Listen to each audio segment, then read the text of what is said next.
अल्हम्दुलिल्लाह रब्बिल आलमीन वल आक़िबतु लिल मुत्तक़ीन वस्सलातु वस्सलामु अला सय्यिदिल अंबिया'i वल मुरसलीन अम्मा बअदु फ़अऊज़ु बिल्लाहि मिनश शैतानिर रजीम बिस्मिल्लाहिर रहमानिर रहीम व इन तअद्दू निअमतल्लाहि ला तुहसूहा फ़क़ाल अल्लाहु तबारक व तआला फ़ी शान हबीबिह इन्नल्लाह व मलाइकतहु युस्सल्लूना अलन नबी या अय्युहल्लज़ीना आमनू सल्लू अलैहि व सल्लिमू तस्लीमा। दिल जे मोहब्बत सां दुरूद शरीफ। अल्लाहुम्मा सल्लि अला मुहम्मद व अला आलि मुहम्मद कमा सल्लैता अला इब्राहीम व अला आलि इब्राहीम इन्नका हमीदुम मजीद। सुब्हानक ला इल्म लना इल्ला मा अल्लमतना इन्नका अंतल अलीमुल हकीम। अल्हम्दुलिल्लाह, अल्लाह तबारक व तआला जा बेशुमार एहसान जै रब साईं तवां असांखे बाबरकत प्रोग्राम में शिरकत की तौफीक अता फरमाई है। अज बतारीख शशुबानुल मुअज़्ज़म 1446 हिजरी 5 फरवरी 2025 अरबा जो ॾींहुं सुबुह खां टेपहरी थियण वारी है। अल्लाह तबारक व तआला कुरान पाक पढ़ण ऐं ॿुधण जी तौफीक अता फरमाई है। दुआ है अल्लाह पाक तवां असांजे ॿुधण ॿुधाइण खे क़बूल करण फरमाए, पंहिंजे रज़ा जो सबब बणाइण फरमाए।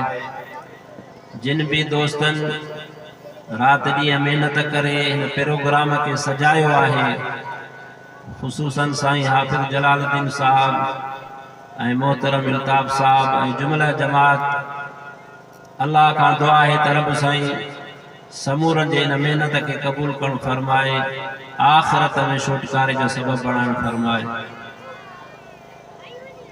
अल्लाह तबारक व तआला जा बेशुमार एहसान आहिनि जो कुरान पाक में फरमाए व इन तअद्दू निअमतल्लाहि ला तुहसूहा।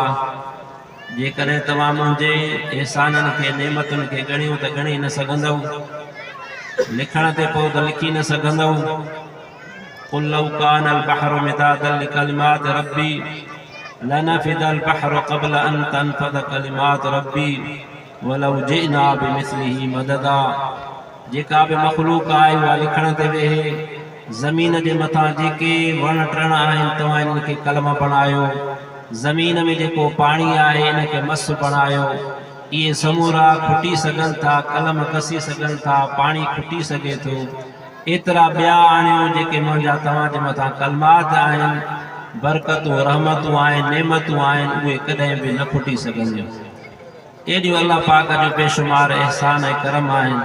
उन्हनि मां वॾो एहसान इहो आहे जो अल्लाह पाक तव्हां असांखे मुस्लमाननि जे घर में पैदा करण फरमायो ऐं रसूलुल्लाह सल्लल्लाहु अलैहि वसल्लम जे उम्मत में पैदा करण फरमायो।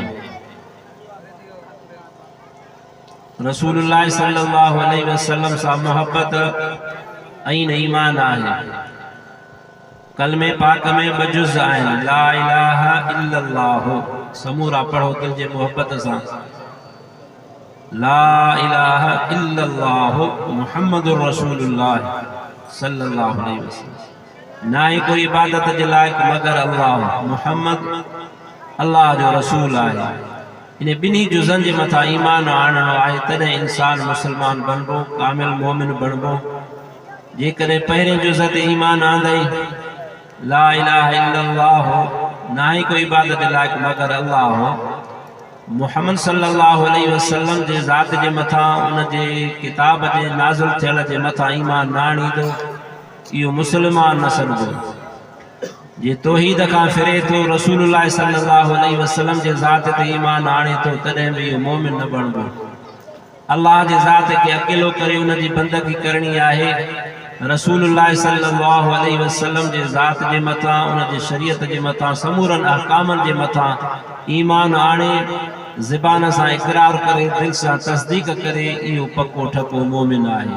अल्लाह का दुआ है तरफ साईं तमाम असां के पक्को मुसलमान हकीकी ईमान वारो बणाण फरमाए। रसूलुल्लाह सल्लल्लाहु अलैहि वसल्लम फरमायो मुसलमान जे मथा कुछ हक आहिनि। पहिरियों हक़ इहो आहे त जॾहिं मुसलमान सां मिले थो अस्सलाम वालेकुम चवे थो त मुसलमान जे मथां वाजिब आहे त उनखे जवाबु ॾे वालेकुम अस्सलाम जो। रसूलुल्लाह सल्लल्लाहु अलैहि वसल्लम फरमायो जेकॾहिं तव्हां जन्नत में आसानीअ सां वञणु घुरो था त पोइ फरमायूं अस्सलाम वालेकुम खे आम चओ। माण्हुनि खे ताम खारायो। रात जो माण्हू निंड पिया हुजनि तव्हां उथी करे अल्लाह जी नमाज़ पढ़ो यानी तहज्जुद पढ़ो। इन टिन कमनि जे करण जे करे अल्लाह तबारक व तआला जन्नत में आसानी अता करण फरमाईंदो। पाण फरमाया तेस ताईं तव्हां जन्नत में दाख़िल नथा थी सघो जेस ताईं जो तव्हां मोमिन हुजो। मोमिन तेस ताईं नथा थी सघो जेस ताईं जो तव्हांजी पाण में मोहब्बत न आहे। मोहब्बत जो सलीको ऐं उन जो नुस्ख़ो रसूलुल्लाह सल्लल्लाहु अलैहि वसल्लम फरमायो त तव्हां में कीअं मोहब्बत पैदा थींदी। पाण फरमायूं त अस्सलाम वालेकुम खे आम चओ। असां माण्हू थोरे थके ते हिक ॿिए सां कावड़ चऊं था, सालनि जा साल नथा ॻाल्हायूं। तंहिंजे करे रुसणु चङो न आहे। माण्हू हिन दुनिया में परची पवे, थोरे थकियूं दुनिया में नेठि रंजिशूं थींदियूं पर उनखे दरगुज़र कजे। अल्लाह खे राज़ी करण जे लाइ मुसलमान सां रंजिश न करे वधि में वधि 3 ॾींहं इजाज़त आहे। उन खां बाद पंहिंजे कावड़ खे ख़त्म करे पोइ जॾहिं उहो मुसलमान भाउ मिले त उनखे अस्सलाम वालेकुम चवे, पोइ उहो उनखे जवाबु ॾे। जेकॾहिं न ॾिनई जवाबु त उनजे मथां वबाल आहे। त पहिरियों इहो आहे त अस्सलाम वालेकुम जो जवाबु ॾियणु। ॿियो रसूलुल्लाह सल्लल्लाहु अलैहि वसल्लम फरमायो जॾहिं मुसलमान बीमार थी पवे, तव्हांजो पाड़ेसरी बीमार थी पवे त उन खां तबपुस्ती बि कयो, पुछा बि कयो। असां जेकॾहिं कंहिं में तमो हूंदो, लालच हूंदी, उन खां पुछा कंदासीं, सुबुह शाम वेंदासीं। पर जेकॾहिं दुनिया जो को गर्ज़ न हूंदो त उन ते ख़्याल बि कोन वेंदो त फलाणो को शख़्स पाड़े में बीमार बि आहे। रसूलुल्लाह सल्लल्लाहु अलैहि वसल्लम फरमायो जेको मुसलमान खां तबपुस्तीअ जे लाइ पुछा करण वञे थो 70,000 मलाइक उन जे लाइ बख़्शिश जो दुआऊं था घुरनि। सुबुह जो वञे थो शाम ताईं बख़्शिश जो दुआऊं नूरानी मलाइक घुरनि था। शाम जो वञे थो त सुबुह ताईं उहे मलाइक उन मोमिन मुसलमान जे लाइ बख़्शिश जी दुआ था घुरनि जेको कंहिं मुसलमान खां पुछा करण वञे थो। ऐं हुकुम आहे त बीमार खां पुछा कयो, हुनखे दिलि जाए ॾियो त हाणे अॻे खां तूं ख़ुशि आहे। हिकिड़े आलिम सुवारे ॿुधायो एतिरो वेहिजे जेतिरो ॿकिरीअ मां खीरु कढी वठिबो आहे, घणो बि बीमार वटि न वेहिजे। बहरहाल इहो तव्हां असां मुसलमाननि जो हक़ आहे हिक ॿिए जे मथां जॾहिं उहो बीमार थिए त उन खां तबपुस्ती बि कयो। जॾहिं वफ़ात करे वञे त उन मुसलमान जो हक़ आहे ॿियनि मुसलमाननि जे मथां त उन जे जनाज़े में बि शरीक थियो। असां जेकॾहिं वास्तो हूंदो ऐं भत बिरादर हूंदो त जनाज़े में शरीक थींदासीं, न त बसि या वरी पोइ चवंदासीं त पोइ दुआ ते वञूं था। असुल जेको मक़सदु आहे जनाज़े में शरीक थियणो आहे। रसूलुल्लाह सल्लल्लाहु अलैहि वसल्लम फरमायो जंहिं जनाज़े में 40 मर्द मुवहिद नमाज़ बीही करे अल्लाह खां इहा दुआ घुरंदा आहिनि, अल्लाहुम्मा अग़फ़िर लिहय्यिना व मय्यितना व शाहिदना, ए अल्लाह तूं असां समूरनि खे बख़्श, मौलनि के भी जीअरनि के भी, जेके आया आहिनि जेके न आया आहिनि, मर्दनि खे औरतुनि खे समूरनि खे बख़्शिश करणु फरमाए, नंढनि खे वॾनि खे। 40 मर्द इहा दुआ घुरनि था। अल्लाह सां इन दुआ घुरण जे करे सिफारिश जे करे उन मैयत जी बख़्शिश करणु फरमाए थो।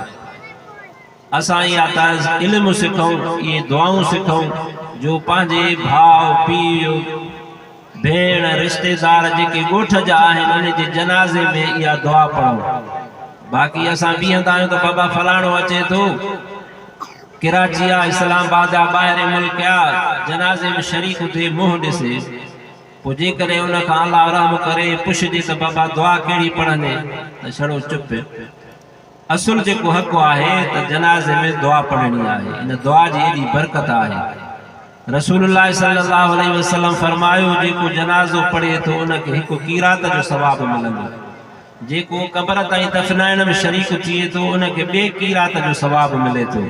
सहाबा अर्ज़ कयो या रसूलल्लाह कीरात में मुराद छा आहे? रसूलुल्लाह सल्लल्लाहु अलैहि वसल्लम फरमायो उहद जबल खैरात करो। उहद जबल हाजी सगोरा उमिरि कंदड़ ॾिसी आहिनि त मेलनि में आहे त जनाज़े में शरीक थियण जे करे ऐं दफनाइण में शरीक थियण जे करे एॾो अजुर आहे। मिशकात शरीफ़ किताब आहे, उन जे हाशे में बुज़ुर्ग लिखियो आहे त हिकिड़ो माण्हू हुयो वफ़ात करे वियो।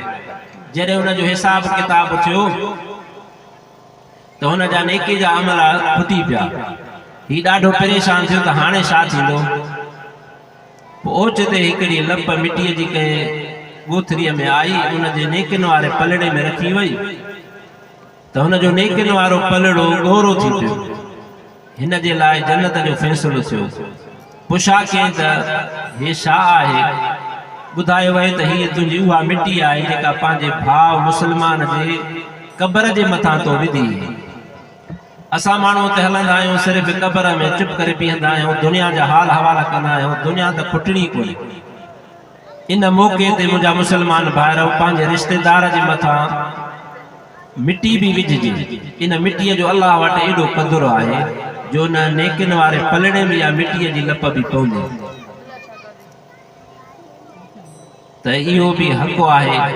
जेकर अल्लाह रहम करे कंहिं मुस्लमान जे मथां का अहिड़ी वबा चटी पइजी वञे थी, उहो मुस्लमान जेकॾहिं कंहिंखे चवे थो मदद जे लाइ त उन जी मदद भी करणी आहे। इहे हक़ आहिनि तव्हां ऐं असांजा हिक ॿिए जे मथां। बाक़ी दुनिया जी हयाती थोरी आहे। इंसान इन में टे शयूं चाहींदो आहे दुनिया जी हयातीअ में। हिकु त मुंहिंजो नालो वधीक हुजे, दबदबो हुजे, माण्हुनि में वाह वाह हुजे। ॿियो इंसान पंहिंजे बदन जे मथां पोशाक भली पाइण जो शौक़ीन हूंदो आहे। टियों इंसान जी चाहत हूंदी आहे त मुंहिंजो घर भी भलो हुजे। हाणे जेसि ताईं हयाती आहे, जेका शइ मुक़दर आहे त इहे शयूं मिलंदियूं रहंदियूं। पर जॾहिं मौत आयो त मुंहिंजा मुस्लमान भाइरो, इहे जेको उहिदो आहे, जेका डिग्री आहे, समूरी हिते रहिजी वेंदी। पोइ हिन जो नालो ई मटिजी वेंदो त हाणे मैयत आहे, वफ़ात करे वियो आहे। केॾो भी साहब हूंदो त हुन जो नालो मटिजी वेंदो, चयो वेंदो त ही मैयत आहे। बाबा मैयत खे तड़ ॼारायो, फलाणे मैयत जो जनाज़ो हिन वक़्त ते थींदो। जेके भला कपिड़ा हिन वरिता कमाई कयईं काॾों बि आंदर, केटी वग़ैरह जेके ऊचा ऊचा हज़ारनि में जोड़ो थिए थो, उहे भी लाथा वेंदसि। जेको घर मेहनत करे ठारायई, कमाए, हक़ हलाल हराम सभु कढे करे जंहिं माण्हूअ घर ठारायो, पर जॾहिं मौत आयो त मुंहिंजा मुस्लमान भाइर उन घर मां भी बेदख़ल कयो वेंदो। ये टे शयूं ते रहिजी वेंदियूं। रसूलुल्लाह सल्लल्लाहु अलैहि वसल्लम फरमायो इंसान वफ़ात करे वेंदो आहे, टे शयूं उन जे कढ हूंदियूं आहिनि, माल भी, औलाद भी, अमल भी। क़ब्र ते ईंदो, माल भी पोइ ते मोटंदो, खट परे कभी दफनाइण खां बाद में मिट माइट भी पोइ ते मोटंदा। केॾो भी प्यारे में प्यारो अज़ीज़ हुजे, पुट हुजे, अबो अमा हुजे, क़ब्र में कोई न सुम्हंदो। उहे ॿई शयूं मोटन थियूं, बाक़ी इंसान सां अमल रहनि था। रसूलुल्लाह सल्लल्लाहु अलैहि वसल्लम फरमायो दफनाइण खां बाद में मुनकिर नकीर एतिरी देर में अची वञनि था मलाइका जो हलण जो आवाज़ बंदि थी वञे। कांधी जॾहिं दफनाए करे वापसि थियनि, एतिरे में उन्हनि जो आवाज़ हलण जो ख़त्म थी वञे। मुनकिर नकीर अचे, सुवाल जवाब वारा अचनि था। पोइ नेक अमल उन मैयत जे लाइ सुहिणी शिकिल वठी करे अचनि था। हू चवे थो तव्हां केरु आहियो? क़ुरान पंहिंजी सुहिणी शिकिल वठी करे अचे थो त मां उहो क़ुरान आहियां जेको तूं पढ़ंदे आहीं, मां निमाज़ आहियां जेका तूं राति ॾींहं में पढ़ंदे आहीं। सियारे में गर्मियुनि में कमकारियूं छॾे करे तूं निमाज़ पढ़ंदे, मां उहा निमाज़ आहियां। ख़ैर ख़ैरातूं, क़ुरान पाक, ज़कातूं, ये चार अमल जेके आहिनि इंसान जे लाइ क़ुरान पाक मथनि खां ईंदो। निमाज़ सॼे पासे खां ईंदी, ज़कात खॿे पासे खां ईंदी, रोज़ो खॿे पासे खां ईंदो, ज़कात ख़ैरातूं पेरनि खां ईंदियूं। इहे इंसान जे लाइ नाकाबंदी करे बीहंदा तंहिंजे करे मुंहिंजा मुसलमान भाइरो ये ज़िंदगी थोरी आहे। इंसान अल्लाह के भी राज़ी करे, रसूलुल्लाह सल्लल्लाहु अलैहि वसल्लम जो तरीक़ो अपनाए ऐं पंहिंजे रिश्तेदारनि सां सुठो हले। अल्लाह जी मर्ज़ी आहे पंहिंजा हक़ माफ़ करे, उन खां कोई पुछण वारो कोन्हे। बाक़ी अबे अम्मा जा हक़ कॾहिं माफ़ न थींदा, पाड़े वारनि जा हक़ कॾहिं माफ़ न थींदा जेसि ताईं उहे माफ़ न कनि। तंहिंजे करे असां पंहिंजे अबे अम्मा जी ख़िदमत सुहिणे नमूने सां कयूं। रसूलुल्लाह सल्लल्लाहु अलैहि वसल्लम खां सहाबी सॻो अर्ज़ करे तो या रसूलल्लाह मुंहिंजे मथां वधीक कंहिंजो हक़ आहे? पाण फरमायो तुंहिंजे मथां तुंहिंजे वधीक माउ जो हक़ आहे। वरी ॿीहर टीहर टही दफ़ा जवाब फरमायूं त तुंहिंजे माउ जो तुंहिंजे मथां हक़ आहे। चौथे नंबर फरमायूं हाणे तुंहिंजे मथां तुंहिंजे पीउ जो हक़ आहे। उन खां बाद जेके रिश्तेदार आहिनि, अमड़ एडो दर्जो रखे थी जो हज़रत मूसा अलैहिस्सलातु वस्सलाम अल्लाह पाक के अर्ज़ कयो या रब मुंहिंजो जन्नत में रफ़ीक़ केरु हुयो? जीअं रसूलुल्लाह सल्लल्लाहु अलैहि वसल्लम फरमायो त मुंहिंजो जन्नत में रफ़ीक़ हज़रत उस्मान गनी हुयो। त हज़रत मूसा अलैहिस्सलातु वस्सलाम के अल्लाह पाक फरमायो ए मूसा फलाणे ॻोठ में फलाणे नाले जेको गोश्त जो कमु कंदो आहे कासाई उहो तुंहिंजो जन्नत में रफ़ीक़ आहे। हज़रत मूसा अलैहिस्सलातु वस्सलाम उन जी पुछा कंदे कंदे अची उन ॻोठ ताईं पहुतो। उनखे उन मंडीअ ते ॾिठईं चए मां तुंहिंजो महिमान आहियां, चए हलूं था गोश्त खपाए वठूं। अल्लाह जी कुदरत उनखे वठी आयो, राति रहायईं, मानी टिकी खारायईं। पंहिंजे हथनि सां उन कासाईअ पंहिंजे अमड़ खे मानी पचाए चूरो ठाहे करे कुटीअ जो उनखे खारायईं। हज़रत मूसा अलैहिस्सलातु वस्सलाम भी आरामी थियो, उहो कासाई भी वञी सुम्ही पियो।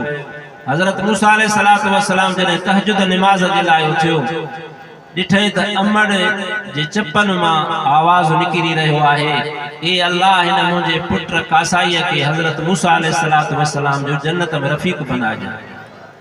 हज़रत मूसा अलैहिस्सलातु वस्सलाम खां दाह निकिरी वई त इहा अमड़ जी दुआ है जो इनखे मां मूसा सां जन्नत में अल्लाह पाक रफ़ाक़त गॾु ॾिए थो। तंहिंजे करे मुंहिंजा मुसलमान भाइरो पंहिंजे अमड़ जी ख़िदमत कयूं, अबे जी भी ख़िदमत कयूं, वॾनि भाइरनि जो अदब कयूं, भेनरुनि सां भी सुठो हलूं, न्याणियुनि जा भी हक़ अदा कयूं।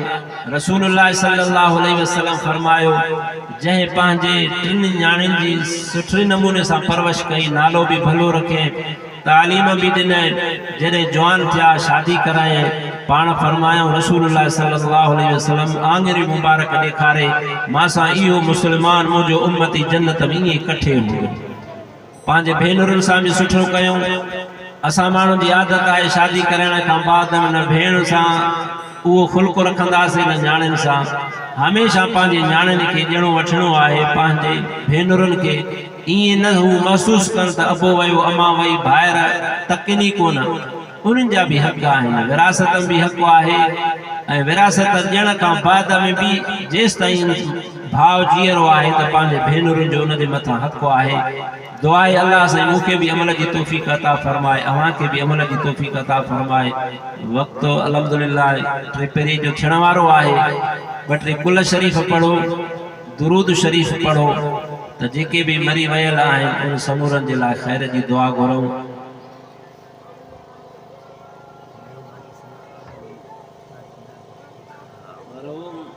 साईं सनाउल्लाह साहब खुदा बख्श ऐं ॿिया जेके अज़ीज़ क़रीब आहिनि उन्हनि जे लाइ दुआ आज़ान भी थिए थी ऐं कुल शरीफ़ भी पढ़ो त बि दुआ करो।